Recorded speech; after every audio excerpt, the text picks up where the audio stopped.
Well, hello everyone, and welcome to another episode of Certified Forgotten. Still the only podcast that reviews horror films with 5 or fewer reviews on Rotten Tomatoes. And I say horror films because we had a pitch the other day that wasn't sure if we only did horror. So I'm going to say that a couple more times. The horror podcast for the horror website, Certified Forgotten. Please send us pitches only on horror films. Horror films, please. Thank you. I am joined, as I always am, by my buddy, by my friend Matt Donato, who's maybe a little tired today, but still kicking in, still ready to talk about movies. Is that right, sir? I am tired enough where I want to take a nap, but not tired to the point where this is a terrible idea. So I just might talk slower than usual. Maybe that's how we're gonna do this. So what we would refer to this as for Donato is mid-season form. This is like peak film festival Donato, where he's tired enough that he could nap, but instead he's going on like energy drinks and willpower. But I'm also not incredibly hungover, so it can't be a film festival. Oh yeah, you're right. Darn. All right. Sorry, audience. I thought I was going to give you something special today. But yes, we're here to talk. Here to talk about horror films, horror films, particularly horror films. And as always, we've got a kick-ass guest who's brought us a movie that means a lot to them. Donato, I know the two of you go way back, so man, hit us with that introduction.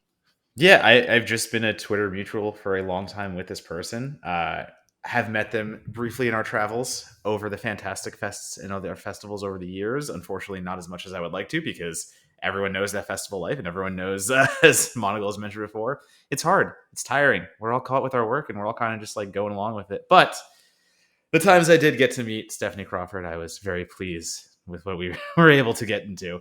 And you know Stephanie is a freelance writer, podcaster. We know her from the screencast. Also, we had a very I'm not gonna say short stint. We had a good stint over at Dread Central, crossing over our articles of Drinking with the Dead and exhuming Tales from the Crypt. So, with all that introduction, Stephanie, thank you for taking some time out and coming on our little podcast. Oh, thank you so much for having me. And yes, it was lovely seeing you at the film festivals, even though most of the time you're just like a blur of color racing back and forth with a laptop in front of you. So, Laptop very in one impressive work ethic. hand, Yeah. beer in the other hand, and trying to figure it all out as it goes. Well, it's nice to have you as a guest because you know your work on the Screamcast. I don't know. Sometimes we talk to people that do tons of podcasting, and I always want to start by saying, like, is it weird to be a guest on a horror podcast? Is it weird to be the person that everybody's looking to and like, oh, tell us about you, as opposed to you saying, tell me about you? I do enough of it that it's not weird in a novel way, but most of my life, like, my voice was made fun of, and I've just been very self-conscious. So just anyone ever being interested in anything I have to say is still a little surprising to me. I don't agree with people that made fun of your voice, but I do agree that you are somebody that we should be asking multiple things about horror with. So we're gonna, for those audience members who aren't familiar with your story, who haven't listened to the Screamcast, first of all, shame on you. It's a small community as horror heads. You should know that already. But Stephanie, I kind of want to start with your origin story. What were the first couple of films or the first few experiences that were formative to you as a horror fan? For me, it started with books. Both my parents are big readers. My mom's a librarian, and we were not allowed to have scary movies, violent movies, sexual movies, anything in the house. But when it came to books, there were no rules. So I started out like a lot of kids with Goosebumps. Went on to Fear Street, Christopher Pike, some of those smaller series not a lot of people know about, like Nightmare Hall. If it had a spooky cover, I was going to read it. And I think my dad recommended Edgar Allan Poe to me. I think he was hoping I would get a little more literary. And I loved him. I decided to do a book report. And when I was looking things up at the library, I was like, oh, they made movies, Edgar Allan Poe movies. So I convinced my mom to let me see The Pit and the Pendulum, Roger Corman's. And that was it for me. I loved it. And I think I saw Edward Scissorhands that year too. So I became a big Vincent Price devotee. And after that, my life became, how can I sneak in as many horror movies into my life as I possibly can? And the biggest gateway for that was Cinemax. We got Cinemax. So it was a lot of nights of me turning the TV on, something soft core being on late at night, and be like, come on, turning back to cartoons or MTV, then switching back. And so a lot of my first horror movies were Pinocchio's Revenge, Friday the 13th Part 3, Leprechaun 3, a lot of threes. They seemed to show a lot of threes back then. But finally, my parents realized it was hopeless. So I think the first movies I was allowed to rent by myself, I started on Psycho. And I watched the entire Psycho series. And yeah, that's been it. I like the idea that horror literature has been a lot of people's as we start getting these horror origins and guest by guest hearing their stories. I believe we were just talking Donato, no, you please use the right term. It's Horigins. Horigins, sorry. As we get into everyone's Horigins, trademarked, certified forgotten podcast, no one else can take that word. Mm-hmm. As we get into them, I believe we were just talking to Trace. I believe we were talking to some other guests previously too. And novels seem to be how everyone got in. Like horror literature seems to be that in, and it's just as Stephanie said. Parents have that idea of like, you can't watch horror. This is gross and disgusting. Here, go read a book. And it's like, do you know what my imagination can do? Exactly. Like, it's a powder keg. And I remember in the 5th grade, we had in our elementary school a book sale, and there were a bunch of V.C. Andrews books. She's the one who wrote Flowers in the Attic, and Andrew Niedermeyer writes that now, who did Pin. So it's horror, and it's very sexualized horror a lot of the time. And we actually started a club in the 5th grade where we'd like hide and switch V.C. Andrew books and tell us each other where all the dirty and scary parts were. But God forbid you see Leprechaun in space. Exactly. And it's funny to me too, Stephanie, because when you mentioned like watching the Cinemax experience, and a lot of folk, a lot of people got their start as horror fans too because they were seeing what was available on cable. We've romanticized this story of like, oh, we saw this stuff in our parents, but if you really drill down to it, it's kind of funny to think that like so many people's fandom began with like some overtaxed media buyer for like HBO or Cinemax that was just like dumping money into the cheapest properties that he could find. It was like, fuck it, I have 24 hours a day that I need to fill, and I need a movie for everything. And yet out of that came an entire generation of horror fans. Yeah, very little curation, but I don't know. I like to think maybe it encouraged us to be a little bit open-minded about both budgets and sequels. And I think that's as someone's entry point, it dictates how you become a horror fan. I mean, you're saying you started with Corman too, and you're starting with films of the nature of Leprechaun 3s and all these sequels that make it a little campier. Did that direct your horror watching towards campier, maybe horror comedies? Did that have like instill any foundation in that realm of horror? Absolutely. And yeah, horror comedies I could sneak in once in a while. A big day for me was showing my mom Saturday the 14th. And she's like, oh yeah, it looks like a cartoon. That's okay. I'm like, I'm technically watching a Friday the 13th movie, but yes, absolutely. Just a couple years down the line, I discovered Monster Vision. Uh, and so that was a big thing too. And I'm very happy about that because I take horror seriously, and I don't only like the goofy stuff, but I've always viewed the genre with kind of a sense of humor, and that's made it really fun. And I think you miss out a lot if you don't really address how funny it can be in a way. So yeah, yeah. Well, let me ask kind of about, you said moving forward a few years, as you kind of broke free from the shackles of your parents and they were like, it's a lost cause, watch whatever you want, man. If it's not going to screw you up, it's too late for us. How did you, high school, college era, how did you find ways of incorporating horror into what you were doing academically, into social circles? And, how did that, I'm always interested how people kind of the innocence of like, I just really like this thing and I'm obsessed with it when they're younger, to like, oh, this is an industry that I can kind of play a part in. So what was it like bridging those worlds for you as you were going, growing up and getting your education and thinking about the world? I guess it's a little chaotic. I started going to more adult horror literature, and then I got into computer games, into them a lot. Undying, the Clive Barker one, that was really big for me, and the Silent Hills and everything. Um, I started getting sick towards the end of high school. I started missing school a lot to the point I had to drop out. And I was diagnosed with lupus, but right at the start, it was really bad. It was basically debilitating. So I started, well, I was already a devoted Fangoria reader, but I got really dedicated into buying back issues from eBay and almost memorizing them. I would just pore over those. And I got into DVD collecting big time. And I would just listen to the commentaries over and over again, the documentaries. And in my head, I was just like, oh, I could get in the special effects makeup. I can do this. I could do that. So I never, at the time, things were so unpredictable for me. It was hard to make clear goals, but I just kind of amassed information and just stored it. I'm like, maybe one day this will come in handy.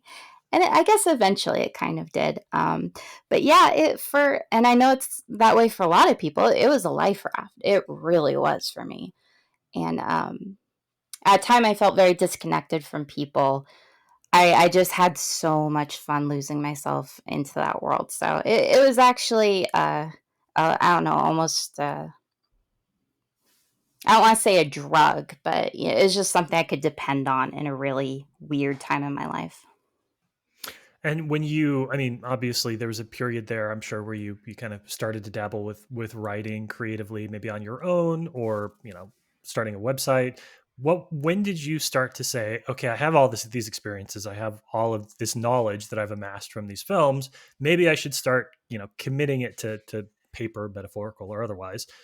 Maybe I should start talking about the films that I love, and maybe there's an audience for what I have to say. How did you kind of break into that world? Very accidentally. I've always wanted to be a writer. I've written since I was a kid, but it was always fiction I was interested in. And not that long ago, just a handful of years ago, I discovered the horror community on Twitter. I'm like, I probably should have assumed there is a huge community here, but it never occurred to me. So I was super late to meeting everyone, unfortunately. But immediately people were welcoming, and it was really, with F This Movie, just like, hey, if you ever want to write about a movie for us, go for it. And I'm like, why would me write about a movie? Why not? That sounds great. That actually sounds like my two big passions meeting together. I'm not an intelligent person. These things don't automatically occur to me. Like, I kind of have to trip into something. But then there's no stopping me. It really is like a great marriage of my passions. So I guess just people being kind and actually saying, hey, maybe a couple people might be interested in this.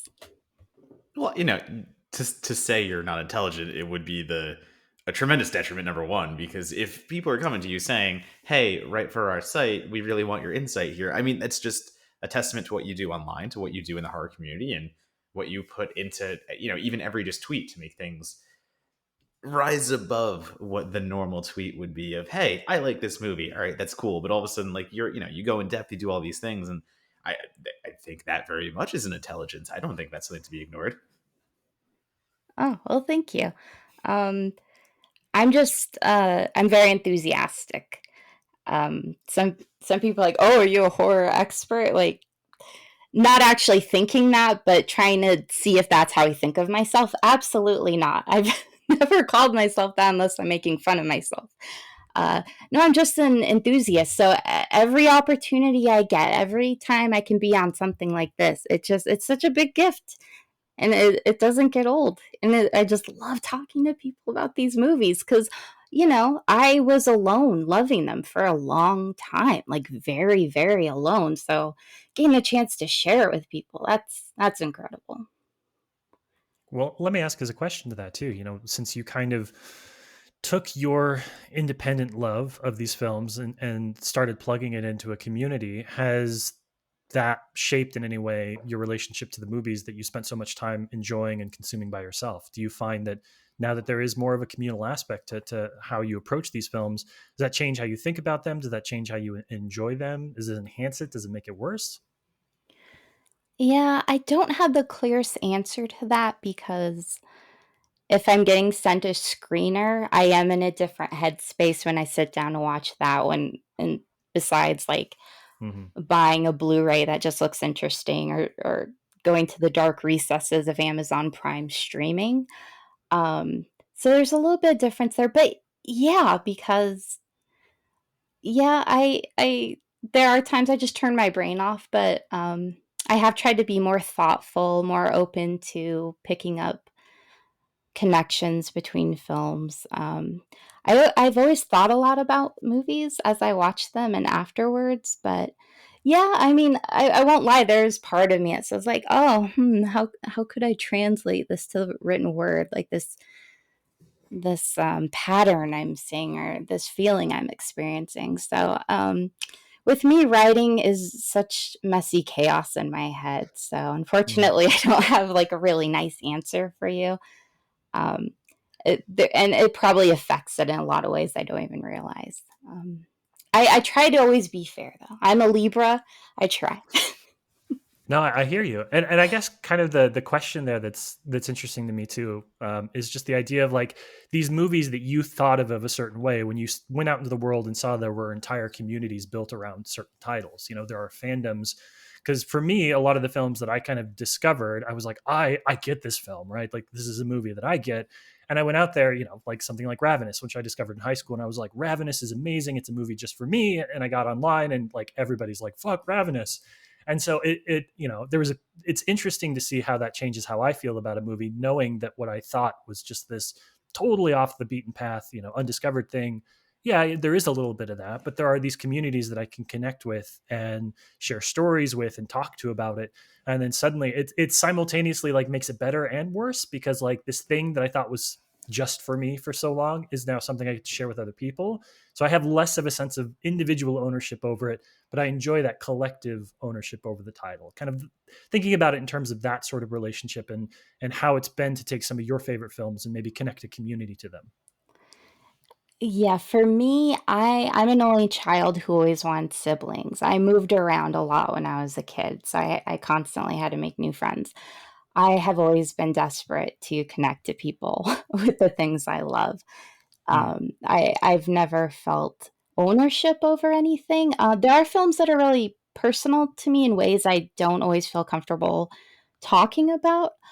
Um, but yeah, I guess I just tell myself I didn't make this movie. Who am I to yeah. say anything about it? I'm not cool just because I like it. I absolutely do understand people who do feel that way to a degree, but I don't know.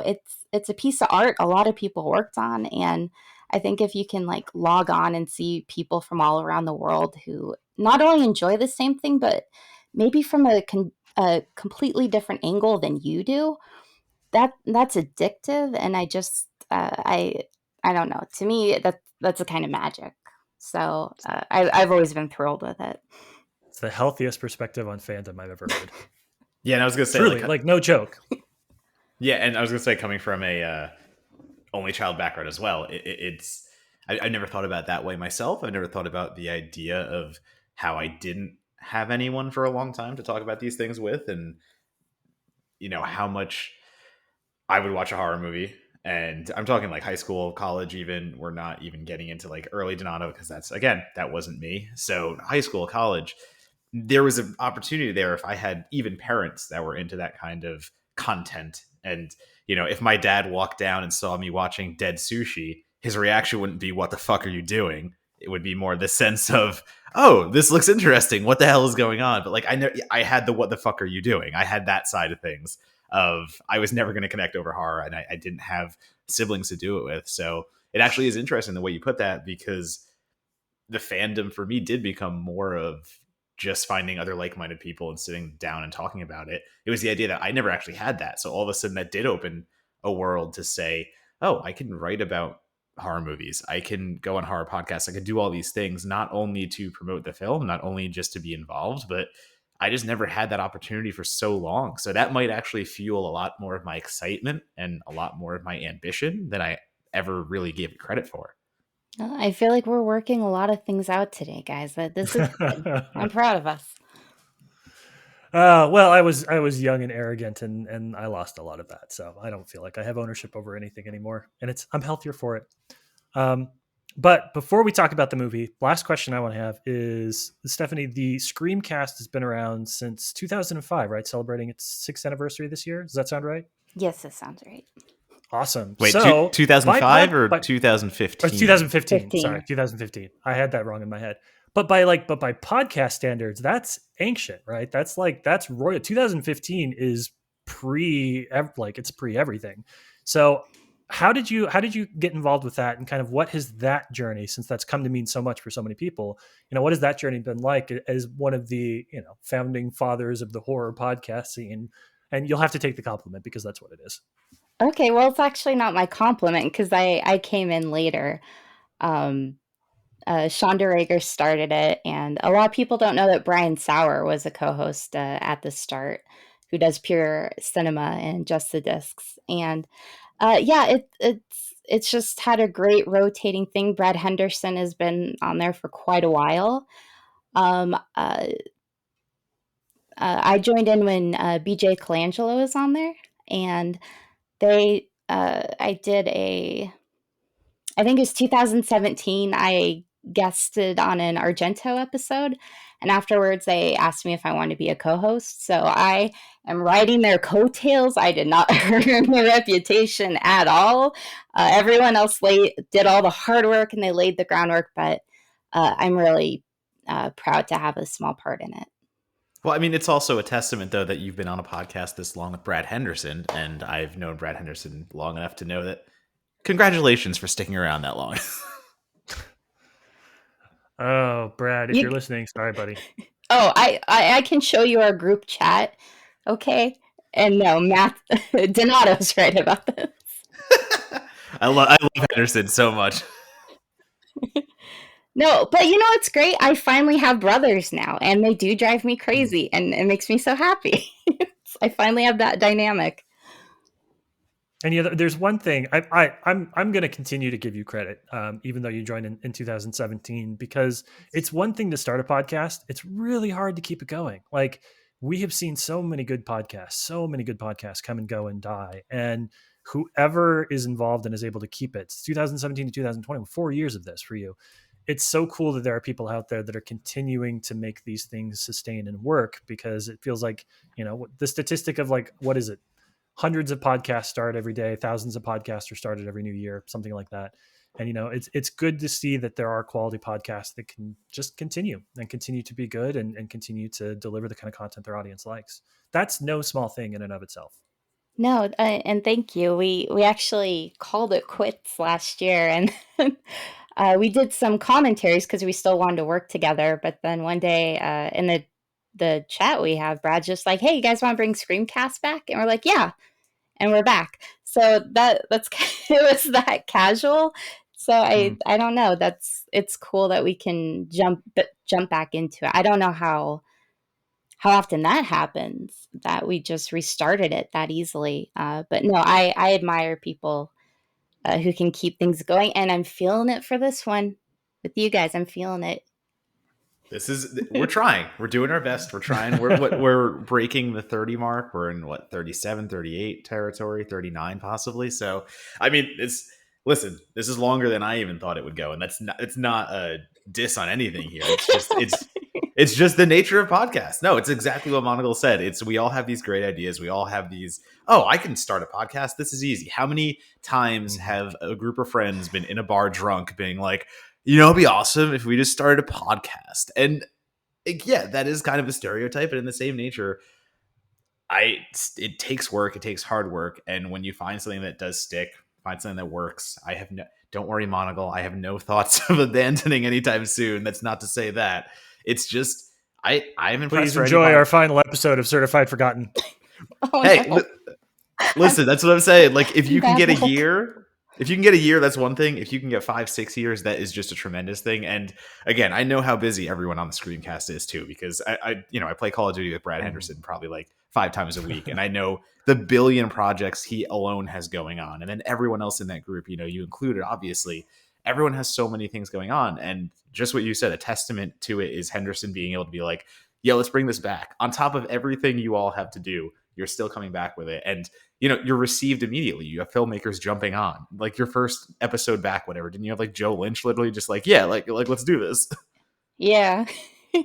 Wait, so he's so busy, but he's still playing that much Call of Duty I with wasn't you? going to say anything. I heard it and I wasn't going to Gonna say it. hear about Call of Duty is so, you don't understand the dedication to Call of Duty and his work in the sense that he will take a call for something he has going on and play Call of Duty with us. We'll still get a win somehow. And like that's just, you got to, sometimes you just got to vent. Sometimes you just got to go never dance, kill some people, and your day turns around.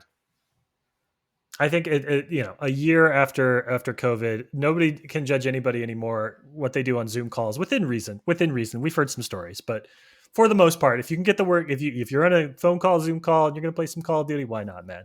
Don't act like you haven't done that, Donato. 100%. Oh. Yeah.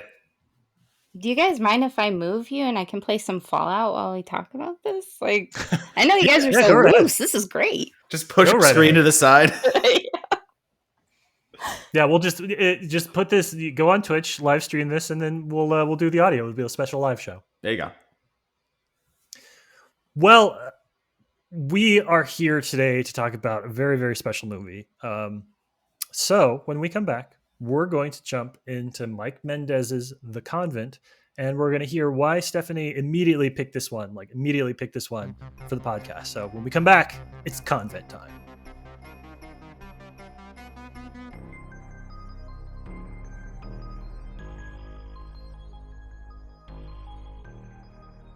Every week every time we record a podcast, we have a quick little bumper where the people that make up our Patreon network either ask us a question or give us a talking point.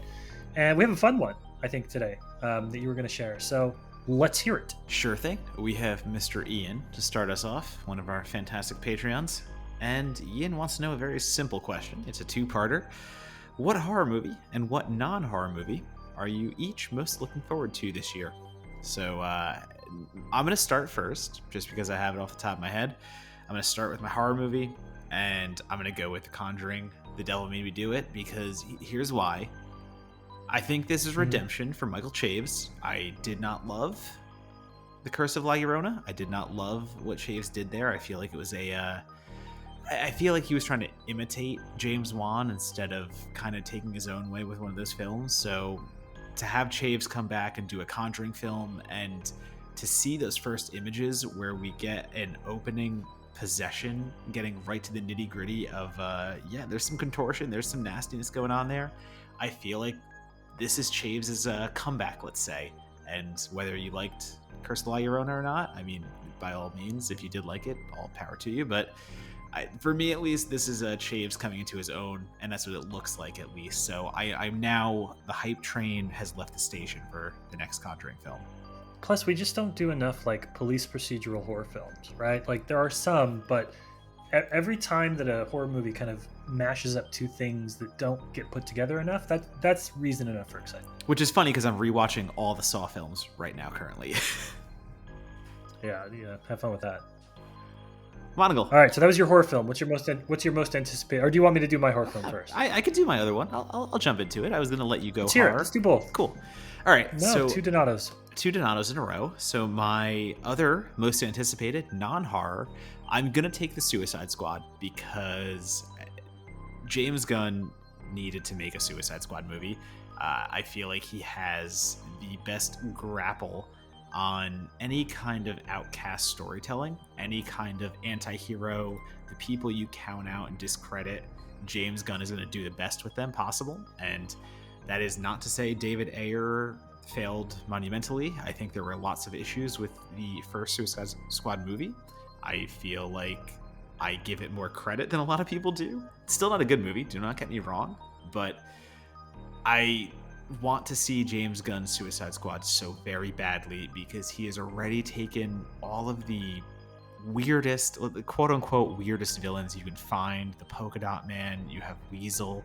James Gunn is doing everything he can to assemble a team of wackadoos, and everyone that he is going to take and just stratosphere, like stratosphere level. We're gonna love all these characters. He's gonna do so right by these, and I hope I'm not proven wrong. But in that case, I'll eat my words. I don't think I will, though. I think James Gunn is gonna absolutely knock this out of the park. Yeah, I'm excited for that one too. All right, my two really quickly are my most anticipated horror film of 2021 is the same most anticipated horror film I had of 2020, which was the same most anticipated horror film I had of 2019. It's Antlers. It is a film that is never, ever fucking going to come out. But if it ever does, and I know a few people actually saw it 3 years ago. There's actually reviews that have been published. I saw a Rue Morgan review in other places, so it sort of exists in the cracks. But if it ever comes out, it's been the film I wanted to see for so long. I'm here for Jesse Plemons all the time, so I'm hopeful that it's good. And my non-horror film that I'm really excited about, and it's a bit of a cheat because it comes out this weekend, is what is it? Those Who Want Me Dead, the new Taylor Sheridan film.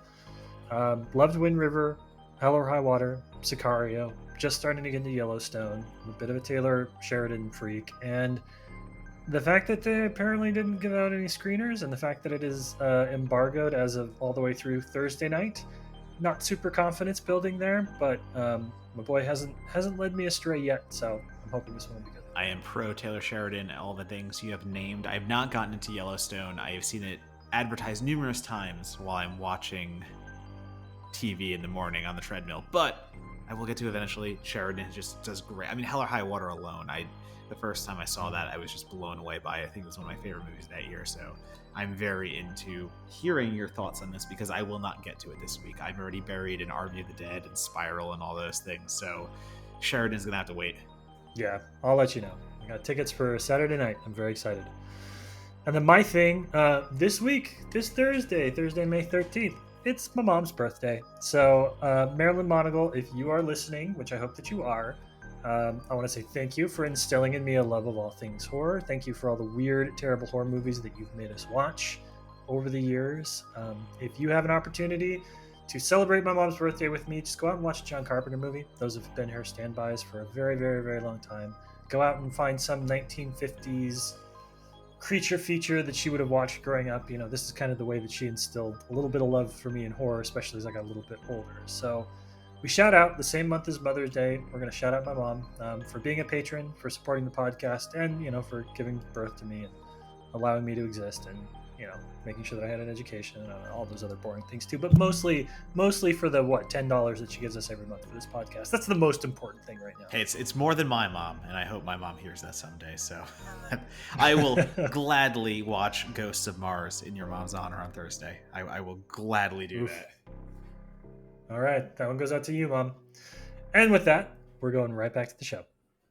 Okay, so today's episode, as you saw by the title, is on the 2000 film Mike Mendez's The Convent. It is a horror comedy about a group of college students who go to tag the bell tower of an old church and find out that there is a secret history of demons that requires them to go full Evil Dead and kill each other, There is a couple of guest stars that horror fans will know and love, such as Bill Moseley and Adrienne Barbeau. It's very unlike the other kind of films that were coming out in 2000. I took some notes here in terms of the highest grossing horror films in 2000, and it kind of came out. It hit Sundance Film Festival in 2000. In a year where Scream 3, Hollow Man, Final Destination, Blair Witch 2, and Dracula 2000 were the highest grossing horror films of the year. And instead, what horror fans who saw this at Sundance got was something that is very much so a throwback, very much so an 80s style horror film. It has a lot of Italian horror in its blood. It has a lot of Sam Raimi and Sam Raimi imitators in its blood. And it's just something that strives to be funny and schlocky and good in equal amounts. So as we always do when we start talking about the films, Steph, we're going to start with you and why this was the one you picked for Certified Forgotten. Okay, so travel back to high school. And this is going to set it great for the aughts. I was in Tower Records, and so I was still in my horror 101 stage of deep, I was gaining ground quickly, but it was early on, so a lot of the times I would just go into a store and wander around and pick up things that looked interesting. And I saw The Convent. and I knew nothing about it. I just looked on the back. It looked fun. It looked interesting. So I paid $20 for it at Tower Records. I brought it home and I loved it. I didn't mention it earlier, but The Evil Dead and Evil Dead 2 were my absolute favorites when I got into horror. I love the sense of humor. I love slapstick and horror. And this channeling that a little bit was a big deal. Yeah, 2000 was crazy. The first Final Destination, American Psycho, and then we also had Ginger Snaps, Mm-hmm. and another movie came out this year that I always match together in my head because I randomly bought their DVDs at Tower Records. But are you guys familiar with The Dead Hate the Living? I am not myself. I've heard of it, but I haven't seen it.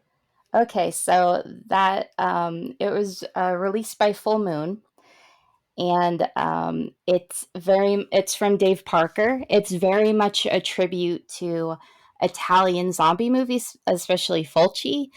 And it's just there's no budget to it, but it has amazing zombies. The lead guy looks exactly like Rob Zombie, but it's like Keanu Reeves playing Rob Zombie. He's so beautiful. That scene as a teenager really worked for me. So yeah, I this and those were the two movies. They kind of got me interested in more independent horror films. So it was actually a big gateway movie for me. Yeah, in this film, this is the sort of film that I think, even 10 minutes into it, the thought that popped in my head is that this movie either came out 25 years too late or 10 years too early, because it is definitely the 2010s, I think, are when we really tapped into a lot of filmmakers that were looking to capture the joy and enthusiasm and fun of the VHS nasties that they grew up on. And so this is a film that feels like it sort of got there first, that it has the ideas that are kind of commonplace now, where you cast genre icons in small roles, give them like good cameos in the film. It draws a lot on that kind of like practical, bloody, gory special effects of, like you said, a Fulci. It replays or plays with a lot of the concepts that came from VHS horror that the filmmakers loved and grew up with. But this just got there first, right? This played in that particular sandbox before a lot of other people were doing it.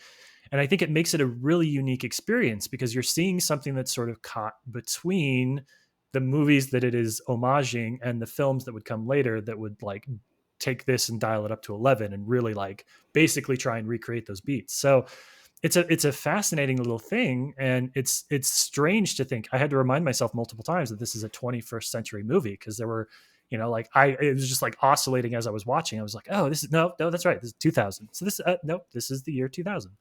It makes it for a fun viewing experience. Yeah, it's a lot of fun, and I think it part of why it's so effective is you can absolutely see all of the influences, Night of the Demons, Evil Dead, early Peter Jackson when he was doing horror.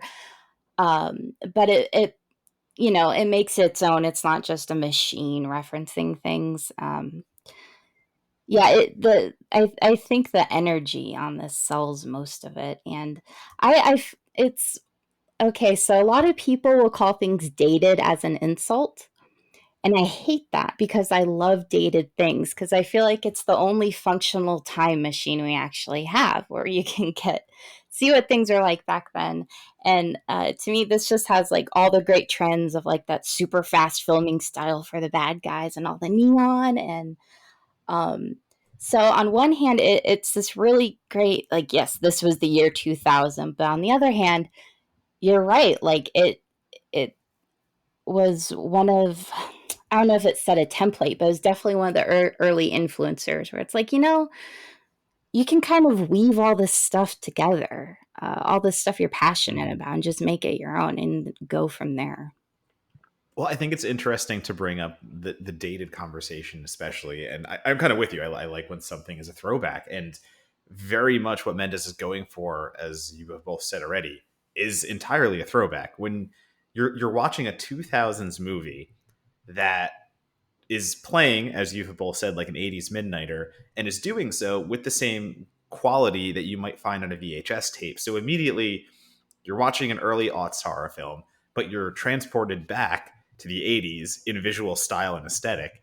Also, to me, the opening is entirely Tarantino. You're going back to the early 90s where it has this Tarantino vibe of nunsploitation, how he might adapt a horror, nun, religious kind of just blowout. So I Because was that's thinking spaghetti western when the really violent ones just drop you right into the action and then you pick it up from there. But yeah, Tarantino obviously enjoys a spaghetti western here and there. exactly right. So for sure. he's playing right into it, and spaghetti is a great little ad there because the blood is just like sauce splattering everywhere, and but also it's doing all these things while still remaining in the 2000s in production quality, we'll say. Clothing, all the cars, you're still in the 2000s, and you're especially there because it's this industrial rock aesthetic in its own right. When you're talking about the soundtrack, you're talking about the rhythm behind everything.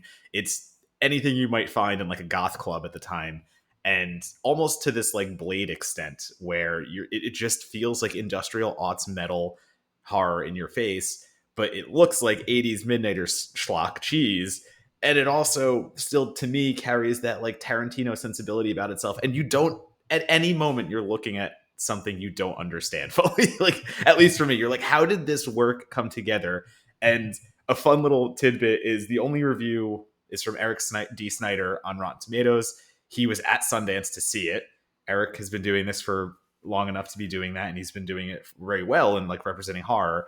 And his little tidbit that he sent me was kind of like, he saw this on VHS. So if we want to talk about dated, he saw the Convent as a Sundance screener VHS tape because that's how it came to him.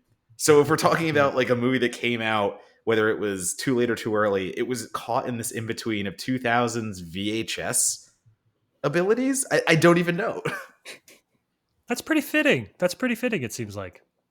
Yeah, and that's they held on to it for a while, so it actually came out in 2002, and then you had like Cabin Fever going and things like that. So I don't know, does it work better as a 2002 movie than a 2000 movie? Then again, Psycho Beach Party also came out in 2000, and that's just an all-timer with low budget horror comedy. So Well, and that's what Mendes has been doing this his entire career too. If we want to talk about independent horror and people who have made a name for themselves doing indie horror, that's Mendes. He's been in these circles for such a long time, and we're talking about. I effing love Big Ass Spider. I think it is one of the greatest opening sequences I've ever seen in my life. It is entirely that sci-fi cheesy vibe, but that's what Mendes has been doing. When you watch something like The Convent, Big Ass Spider was 2013. The Convent's 2000. The dude has not stopped making the movies he's wanted to make this entire time, and it becomes abundantly apparent when you watch, again, nunsploitation, demons, vampire kind of little throw-ins when you're talking about the goth lookalikes. Everything here is playing on a genre convention. Everything here is playing on different subgenres, and he just throws them all together. And I think it plays better as a 2002 movie. I don't know if that sounds weird. I think 2000 is still quote unquote too early to be appreciated for a film of this kitchen sinkiness. 2002 feels more like, all right, we've really gotten into aughts horror. We're really just gonna try some things. I think that's the way to put it. We're gonna try a bunch of things here, and when you put it in context with the 2002 movies that start to come out, I think it does play a little better there. Yeah, and Mendes in a lot of interviews talks about the idea of, you either make a $100 million movie or you make a movie that costs less than $1 million, and that's just there is no middle class in cinema anymore. Which you talk to anybody in the industry or out of the industry, that's just kind of the way that it is. But there is an element of The Convent that I think, I don't. This is just a gut feeling. I don't have anything to base this on, but what it feels like is it feels a bit like a throwback to a time where you made a movie for less than $1 million and you still tried to make something that felt better.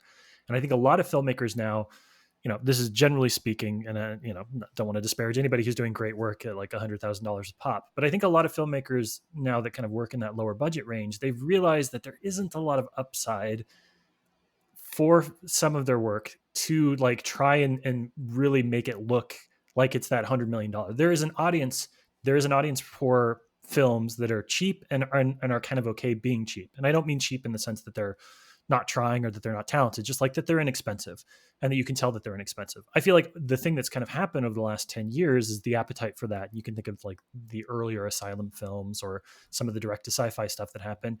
That kind of became a niche in and of itself. And what we lost a little bit is people like Mendes that were still making movies on those budgets, but like really trying to make it compete with some of the higher budget stuff. You know, they weren't content to make a movie that was a $500,000 movie or however much this cost. You know, they were trying to make a $20 million movie on a $500,000 budget. And I think that mindset is it feels a little different for a lot of filmmakers that are operating kind of on the periphery of the industry and making those low budget films.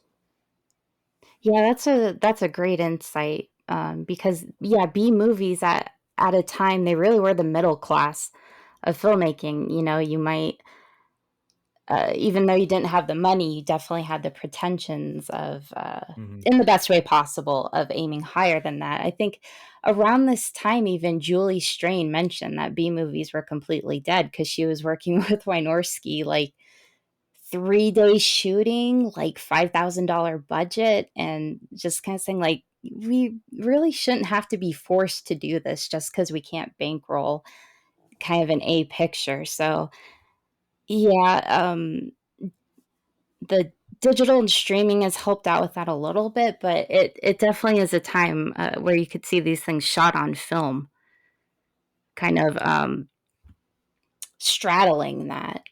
Yeah, and that adds, I think, a lot to its charm too. Yeah, and I think the charm here for a lot of people is going to be the comedy and the grossness. You're aiming at midnighters here. You're aiming at the horror hounds who just want to see splatter effects, and there are copious amounts of them here. I guess my question, just to open it up to both of you, is I fell for the comedy more times than I didn't. I'm not going to say every single scene worked for me when you're going for a tremendous comedic effect and beating me over the head with a gag. In that sense, I still found myself staying in this longer than I think some other people will. But, for both of you, I mean, how does the comedy come across? Because, again, to me, we're stuck in the Midnighter world of pure horror comedy. It's not trying to scare you. The demons look like, I was watching it with a friend who said very Buffy-esque, and they do. They look extremely Buffy-esque. We're going here for that kind of template. And again, Buffy-esque with neon eyes, green neon eyes, emerald colored, and also like blue veiny neon pops. So that again brings in this other blacklight aesthetic. Does all that work for you in that sense? Because we're just going so far into the comedy realm. Is that something that you're drawn to, or was that a hindrance at any point? Well, this is so tied to nostalgia to me. So when the movie really looks like a great Spencer's Gifts from the early 2000s, I'm like, yes, take me back. No, I can absolutely see. It's so tied to nostalgia for me. So I still think it's a blast, but I'm so, coming from a very specific place. I grew up a little bit with this movie, just a little bit. And then there are, the stunt casting with Coolio, with Bill Moseley. Like that kind of stuff works with me. And also, is this the first, like maybe YouTube social media using horror movies?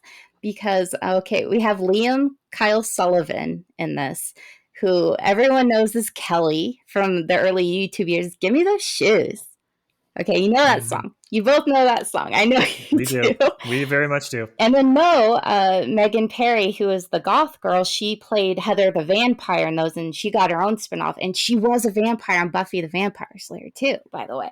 So just all this stuff just delights me so much. And just seeing Adrienne Barbeau basically get to be Snake Plissken finally, it's just I'm like a kid in a candy store with this. This is when I can be objective about. There are parts that are clunky though. Yeah, I was gonna say, and we're even getting to tie Barbeau's character to other maybe later horror characters.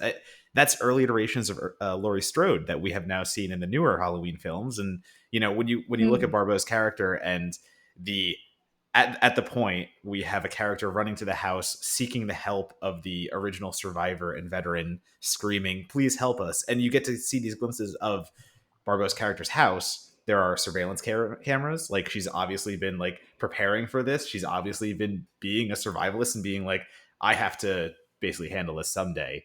And that's where we Well, got no, to. actually, she has the line that this happens every 5 years. That like Well, every 5 years, teenagers show up on her door and she has to go kill more zombies. And then like 5 years later, so this is like definitely an ongoing kind of thing in the vein of now there's 2 horror movies where Laurie Strode has to go kill Michael Myers multiple times. exactly. So like you're getting the template for so many things. And I will say this in one way because it's very much Night of the Demons. I'm glad you brought that up previously, Steph.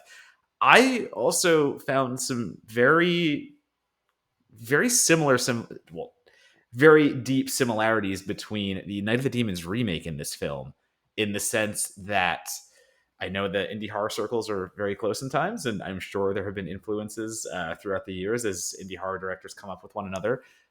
I kind of really draw a lot of comparisons to the defacing in both films, and I draw some comparisons to demonification during sex in these 2 films. So I'd be curious to hear if there were any influences lifted from the director of the Night of the Demons remake, who I'm blanking on the name right now. I just don't want to mess it up if I get it wrong. But between that director's influences and maybe that including the Convent, because I see a lot of comparisons here. See a lot of draws, the energy, everything, and I would love that. Well, I can answer your question, Donato, about comedy. I mean, this is the frequent listeners of the show know this is not a monocle movie by any means. Horror comedy, and Steph, this is not a knock on the film. It's just I am famously curmudgeonly when it comes to horror comedies because my thing is always that you get about 20 good minutes and then the bit runs out and you're left with another hour of like, oh. That said, this kept my interest because there were some weird fucking choices, like some really fucking weird choices throughout that made it a lot of fun for me to kind of go, okay, like the 2 characters of Saul and Dickie Boy, who are the Satanists who, Saul, who works at Dairy Queen, but is a secret Satanist who is trying to raise the demon. Like the introduction of those characters and kind of the humor, the running humor that they added is just, those aren't characters you see now. Like a filmmaker who is homaging 70s and 80s movies would lose sight of the weird characters. Like, I'm sorry to say this again, Demon Wind, but like the magic sequence. If you made a film, if you remade Demon Wind now and threw back to as much stuff, like they would definitely scrub the magician stuff because they're just like, all right, that's a little too weird. That's so and this sad. This is the kind of film where it remembers that the things that really stand out are the pieces that don't fit. That like the stuff that really sticks in our minds about those 70s and 80s horror videos that we loved is like those weird characters or those weird decisions. We were like, what the fuck? And so this kept those in that movie through a few of the characters. And that was kind of for me, that kept the energy level high. It kept the film going through to the end. Is every now and then they drop Dickie Boy back in, who like has an idea of how they're going to not be sacrificed as virgins. And you're like, oh, okay, these are weird choices, but I'm not hating it. Not to correct you, Monocle, but it's Dairy Cream. Dairy not, Cream. Dairy We're Cream. not getting sued over here. For legal reasons. Also, they shop at Greater Joe's, not Trader Joe's. Oh, I clocked that bag and I must have misread it. I thought it said Trader Joe's. Anyway, sorry, Steph. You have an actual point to make. Please continue. No, I forgot. Okay, no. Yeah, the film knows exactly how absurd it is. They have the little subplot, the guy who really wants to lose his virginity. 2 weirdos he doesn't know are like, we're going to blindfold you and you're going to have sex. He's like, all right, sounds good. The movie knows how ridiculous it is, but it still did it. And I love that. I really respect that. The thing that I wrote down that was my favorite running gag in the movie is that when Brant does his introduction and he's like, hey, it's the Brantster. And so for the rest of the film, Saul calls him the Brantster, which was like, it's stuff like that. You're like, all right, this is the right amount of irreverent, but also kind of clever. It's when you get modern ideas and the throwbacks working in tandem that I'm like, okay, we're on the same vibe right now, Phil. And if we want to talk about the 2000s and if we want to talk about influences, I also see a little bit of, we've already thrown out so many different kitchen sink elements here and all the hybrids it's trying to do. There's very much extremely American Pie vibes that I'm getting in certain moments, whether that be the virgin clearly trying to pretend like he's not a virgin and just thrusting, like imitating sex and being like, yeah, can't wait to sex, this is gonna be great, and just these moments that are so clearly trying to play on the teen sex comedy angle, that again, it just adds another element of, to not steal the same words you've been saying, weirdness to this whole film. It just becomes weird on levels where you have the gorification and the decapitations and the giallo-esque paint red blood. This is not real blood. This is always meant to be something that is just colorful and insane and pops. But then you go over to the teen sex comedy angle. Then you go over to the stoner guy who is just out of his mind walking around as people are dying, and you get the hallucinogenic elements of psychedelic horror. It is always trying something different scene by scene, and whether or not the comedy lands, it is still pursuing the strangest route possible. And there is a bit of, there's a bit that you can look at and go, I have to appreciate it just on that angle. Well, yeah, while he's tripping, part of the crazy things he's seeing is someone doing a shadow puppet on the wall. So I guess if you find that funny, you can kind of determine if you'll enjoy this movie. Oh, but another thing I love about the time period, it's goths versus preps. Remember when that was a thing? That's represented here. Yeah, in the last episode that we recorded, we were talking about Deep Murder, instant Donato favorite, and we definitely we had several conversations about the idea that what makes homage work is that it doesn't exist only in connection to the thing that it's lampooning or parodying or making fun of. The thing about this film is that whether you love it or not, it kind of has the same idea as Deep Murder, where it's not entirely anchored to the past. They are like the actors that they select are interesting. They make good choices with kind of broad characters, but the film is kind of setting its own story, and it doesn't exist just to remind us of 70s films, and that is a point in its favor because it has a sense of what it's trying to do that is a bit more timeless than just like, hey, I always think of the same video of the guy that's making fun of Ready Player One. It's just like, hey, remember Demons, remember Evil Dead, remember all these other films you watched? So many of the homage type movies are basically that. It's just a filmmaker sitting with you and being like, see how this is like Demons? See, this is like Evil Dead? You remember those movies, right? This film remembers that it has to tell its own kind of thing. And it through Barbeau in particular, and through some of the characters and the way they react differently to environments than maybe we've seen before, it does that. It tells its own story. Yeah, it feels like a really badass haunted house that you're being led through rather than just being told about. I like that. It does feel like that. It feels like if I went through that haunted house, I would be very happy to go back through. That's my I always love pulling in the comparison, just as Steph said, if I'm writing a review and I can write the sentence, it feels like this should be a Halloween Horror Nights maze. That is like such a bonus on any film that I write that about, because I do want to be in that scenario.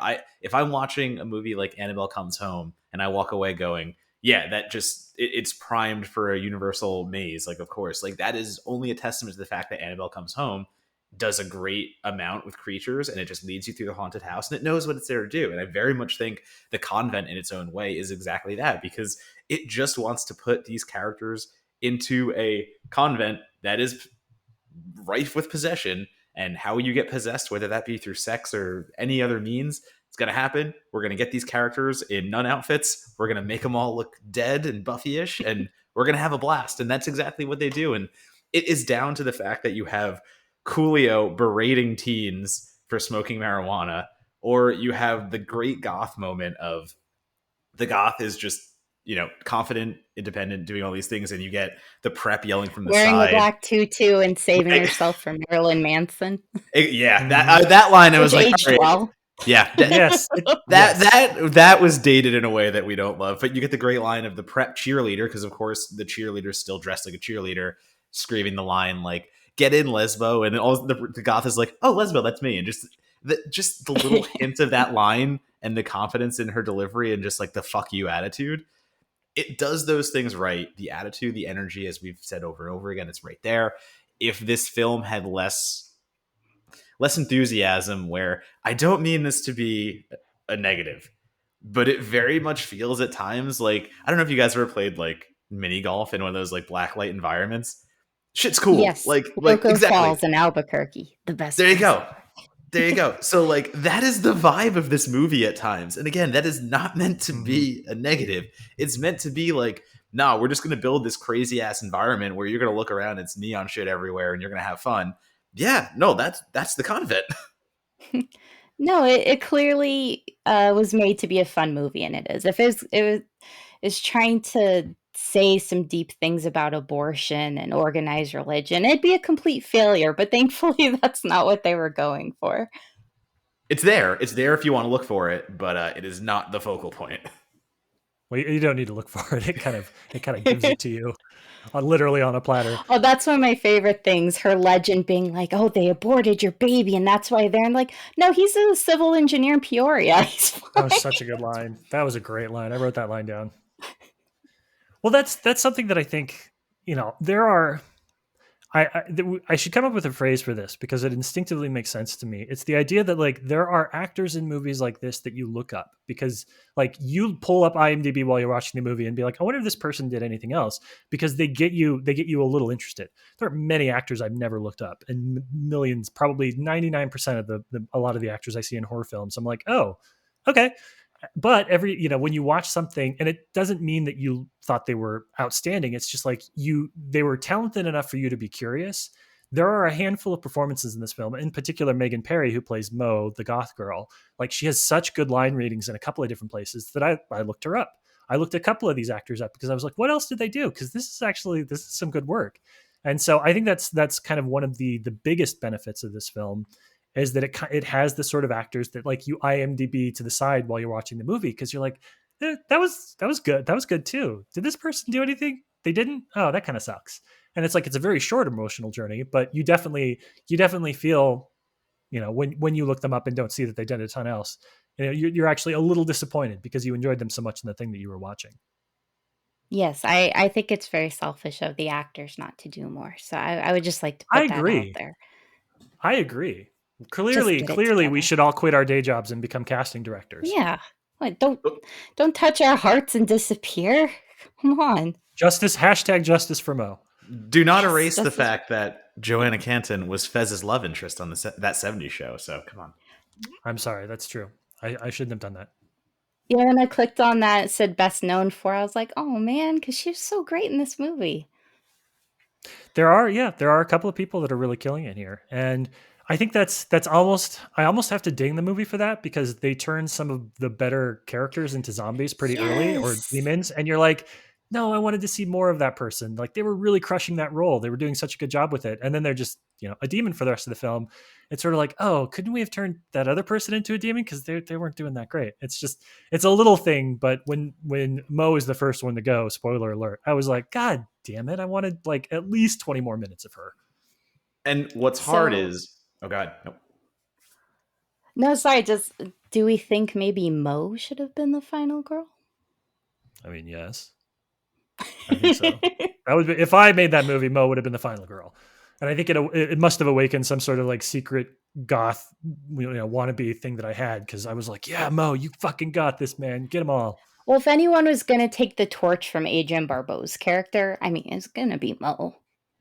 Very true. I was waiting for Mo's character to somehow be tied to Adrienne Barbeau. I before, like, this is early on, but I had a theory that like Mo was going to be somehow a descendant or something of that nature, and was going back for that reason. So I agree. The first loss of Mo is tough, and it's tougher because exactly what you said, Monagle. There are some people doing some great things with their roles, and Mo is the best role of the entire film. And it comes out in the scene where she's even sacrificed, because it's a great commentary on posers, and it's a great commentary on people who know what they're talking about versus the people who don't. And you have Mo, the true goth and the true person who understands everything about her personality, tied down by all these fake goths. Again, the one that works at Dairy Cream, who is now talking this and whilst and all these things, and calls himself the Dark One.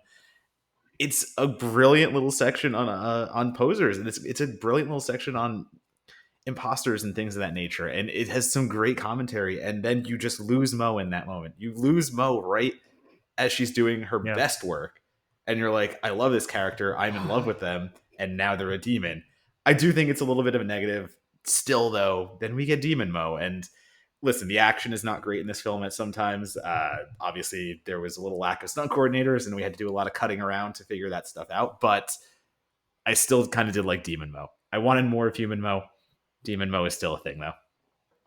I hear you. You have threatened for a very long time to do a project, and I won't say what, that involves us basically arguing passionately about very small things that nobody else should care about. And I think if we do get that off the ground, my first thing will be why Mo should have been the final girl in the convent, because I feel very strongly about this. Thank you. Well, we got time for one more question. So we're going to end the way that we always do on the show, which is talking about the reception of this film and where it goes from here. The Convent, Steph, as you alluded to, kind of had a bit of a rocky landing because it premiered at the Sundance Film Festival in 2000, which is in and of itself a bit of a throwback because now I don't think Sundance would play something like this. They have access to all the art house horror that Donato loves so much. But premiered at Sundance in 2000. The distributor went out of business, which meant 2 years between when it premiered and when it actually got a DVD release. Oh, I'm sorry. Can I just say one thing? Oh, yeah, go ahead. The same thing happened to Elvira, Mistress of the Dark. Like the distributing company closed down the day of. And this one, I feel like does have a little bit of Mistress of the Dark nods in it. I just wanted to say that. No, I love that, and it makes you feel like, come on, if you're smart enough to pick out the kind of horror films that you should be going, you shouldn't be going out of business. Make good choices, make better choices. These are the two we're mad at actors that stop acting the way we want them to, and we're mad at distributors that go out of business because clearly those are things they can control. Both of them. Exactly. But so took 2 years to get to home video, and then they were primed for a big 20-year anniversary release. I believe it was Synapse that had purchased the rights to that. We're putting together like a big DVD release for the year 2000. And unfortunately, COVID hit, and there's a really good interview in Rue Morgue, which I'll try and link to in the article, where the company basically says, like, look, we found the original footage, and it's in a facility in California that we can't get into because it's shut down because of COVID.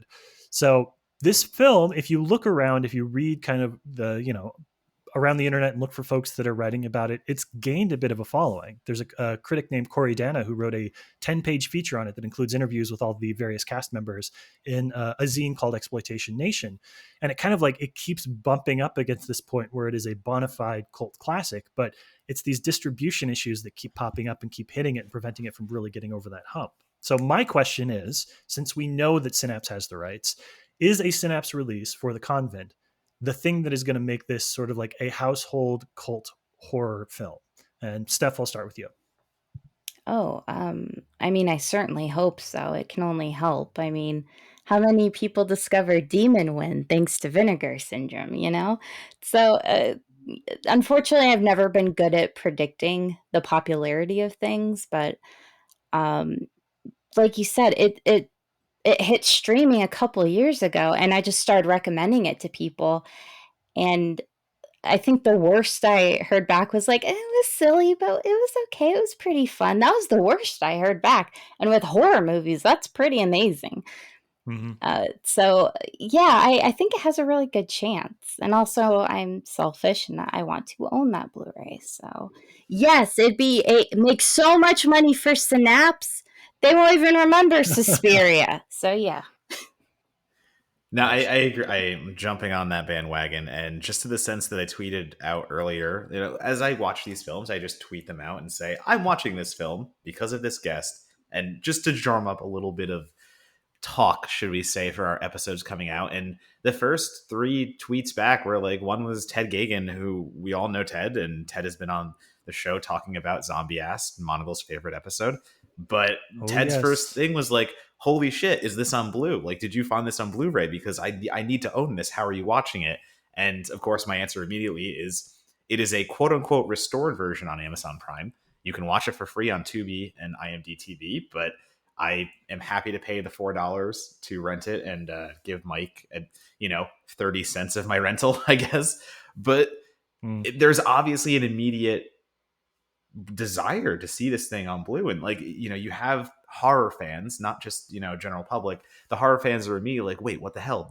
Can I find this? Is this finally out? I need to own this. And Steph, to what you just said, Vinegar Syndrome before, somebody immediately followed up Ted's tweet with like, this looks something that Vinegar Syndrome should put out. And I agree, this is something Vinegar Syndrome should put out. And I know we talk about the 1980s, 70s, 90s, like those are the movies they usually aim for, the things that are quote unquote truly lost. But when you're also talking about a film that has a single review on Rotten Tomatoes from 2004, and even back then, I just want to read Eric's little blurb and what Eric Snyder said about it.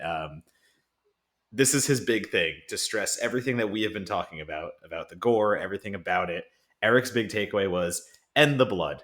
There's plenty of it. Much of it is fluorescent. People's heads get chopped off. They're smashed by things. They're shot full of bullets. And it's also fantastically bloody. Like an Itchy and Scratchy cartoon that you soon realize the intention was not to make you sick, but to make you laugh, though it still may not be for the squeamish. And that's The Convent. And, that kind of film, when it came out, and especially at Sundance, yeah, I get why it kind of took a little while to come out on release. And it took a little while to be appreciated, even because even at that time, it's hard for those films to succeed. But they can succeed now. There are so many avenues. Streaming is easy, and we're doing a lot of restorations. I hope that when the pandemic is over, when things can open back up, when things can be resurfaced, I guess at this point, if we're talking about literally a film that is locked away, that The Convent is one of those, because there's going to be a much larger audience out there. And the people that remember it from 2000, they're still so excited to talk about it. That's a testament right there. It's the same kind of movie of, even if we want to talk about the Poughkeepsie tapes, different scenario, but still, it's a movie that sat around that everyone's like, yo, where the hell is this thing? We need to see it. Mm-hmm. The Convent, if we have people like Eric, Ted, a few other people jumped into my feed to be like, holy shit, I saw this when it came out. Like, what? I haven't heard anyone talk about it since. Well, we're talking about it since. And I don't know. I hope other people do talk about it since, even after. That's not how you say that, but still, you get what I'm saying. That's all right. I'll give you points for sticking the landing. Yeah, and the only thing I'll add to the conversation too is actually John Squires, editor-in-chief of Bloody Disgusting, had a thread today that I thought was really, really spot on for the kind of stuff we talk about on the show, where he basically said, I wish there was a way for you to give people rentals online. I wish there was a way for you on any of the major platforms, and we're talking major platforms, Amazon, Apple, Google Movies, etc., for me to rent a film and have that rental be delivered to somebody's email address, so I can basically take my favorite movies and go, hey, fucking watch this. And I feel like this is the kind of film that would benefit from that most of all, because one person, Steph, would definitely share that with as many different people as they could. And Donato, you and I have those movies as well. And even kind of that barrier of it recreates the environment of where you would rent something and then loan it to somebody and then return it, right? That's the kind of thing you need. It's the champion element. It's the people that are going to make you watch it, that are going to give you a reason, a financial incentive to sit down and watch it. I'm hoping that when it does hit the physical media market in a way that people are really excited about, that you will, not to quote Mystery Science Theater 3000, but people will circulate the tapes, and you'll see people that borrow it and then watch it and then need to own their own copy and then lend it out. And it kind of will have that longevity and that word of mouth because of it. Yeah, it is an ultimate word of mouth movie for sure. So I have you on the hook, Steph, for if they ever come out with a rental service, you have to rent it and give it out to 50 different people. Oh, no problem whatsoever.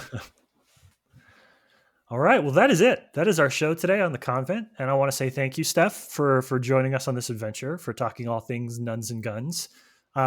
If people want to follow your work, if they want to see what you're up to, or, make sure that they're not going to miss any of your writing or new podcast episodes and stuff as they come out, where are the best places on social media to go?